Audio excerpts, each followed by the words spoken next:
Okay, so today is our first lesson. And our first lesson, we are going to learn the keys of the keyboard.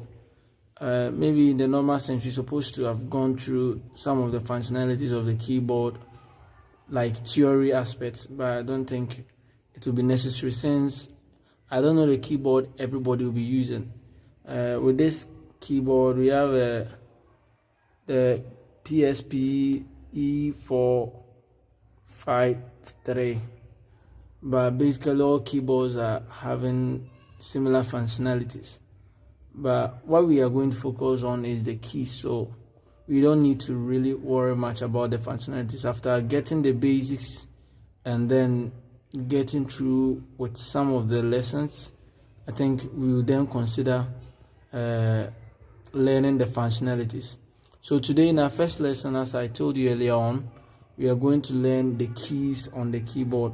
I'm going to move a little bit slow, and then after that I'll leave a couple of questions that any one of us should be able to answer. So as you can see on the keyboard, if you are very observant, you see that there are two keys here. There are three black keys also here. There are two black keys, three black keys. If you look at it carefully, you see that it's made up of two black keys, three black keys. That is the groups that they have been grouped into. So if you look at the number of keys on the keyboard, they may seem to be very plenty, but in the actual sense, they're actually 12 because they have been repeating themselves. So it starts from the letters A and then end with G. So if you are looking at the keys on the keyboard, it starts with A and then end with G. So in effect, it means that there is no key on the keyboard called H or K or anything. It starts A, B, C, D, E, F, G. And then if you look at the A, B, C, D, E, F, G I spoke about, they are like 7. So the other keys are also named based on those A, B, C, D I just said. So now let's start. When you see this key, the first key here, that is the first key in front of the two black keys that have grouped themselves, is key C. So this is key C. Just take note of it. And then the next white key after key C is key D. The next one is E. And then the next one is F. Just like the way you count A, B, C, D. So C, D, E, F. Then you take note that the key in front of the three black keys is what? F, right? Good. So we have C and then we have F. So C, D, E, F. You get it? And then the next one is G. And then when you go to the next one, it will be A. It will start over A. It will not go to H. So we have A, B. Then you come and realize that it will end up back at C again. So start C. Then you have another C here. You have another C here. Just like that. And in the same way, you have F here. That is the first key on the three black keys that have grouped themselves. We have F, F, F. Are you getting it? Good. So we have F here, we have C here, we have F here. Once you take note of those two particular keys, then you can be able to count the rest. Just let's do a simple exercise. So if this is key C, what do you think this key will be? E. Good. If this is key F, what do you think this key will be? Good.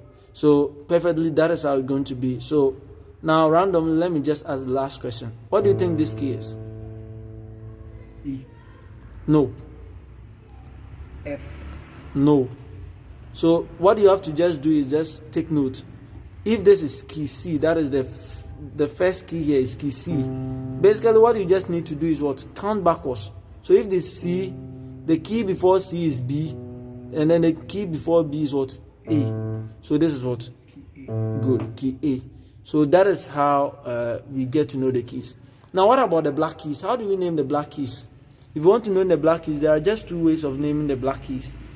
It is either you name it with the white key that is in front of it or the white key that is after it. What do I mean by this? If you want to name this key, I can either call it C sharp. That is, I'm moving forward. When you're moving forward, you call it sharp. So I'm naming it based on the white key in front of it. So this is key C. The next one, the black key on top of it, is the key C sharp. In the same way, I can also call it D flat, because I've named it based on the key after it. So if you are going backwards, so you have D here and you are going backwards to name this key, you can call it D what? Flat. So you can call this key C sharp or D flat. In the same way, you can call this key what?